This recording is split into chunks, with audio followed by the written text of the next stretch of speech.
بسم الله الرحمن الرحیم. السلام علیکم ګرانو کتونکو. مونږ یو ځل بیا د سنا ناشنا چینل نه تاسو ته مخاطب یو. امید دی چې تاسو به روغ جوړ او خوشحاله یې. ګرانو کتونکو، مونږ په خپل چینل کې د یو نوي پروګرام اضافه کړې ده چې نوم یې دی انتخاب. په دې کې مونږ تاسو ته د تیرو او موجوده شاعرانو، نوموړي شاعرانو په زړه پورې شاعري وړاندې کوو.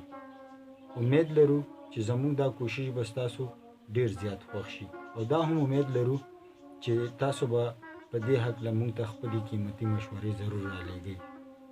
نن د دې پروګرام په اولنۍ کړۍ کې موږ تاسو ته د مشهور شاعر، د پښتو مشهور شاعر قلندر مومند یو څو شعرونه وړاندې کوو.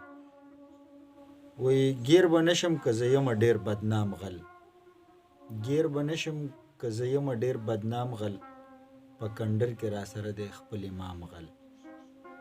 د وطن غلاګر کې ښه وي څه به پرېږدي، د وطن غلاګر کې ښه وي څه به پرېږدي، اموخته مشه زما په کام بې کام غل. او پخواني غله په وطن کې درې څلورو، پخواني غله په وطن کې درې څلورو، ماشاءالله کې رانږدې شو ګام په ګام غل. او دې ولي چې د ولیانو خدمت وکړو، دې ولي چې د ولیانو خدمت وکړو، غل به وي خو مشهور به وي نیک نام غل.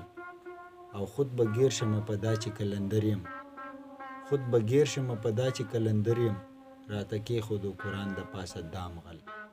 والسلام.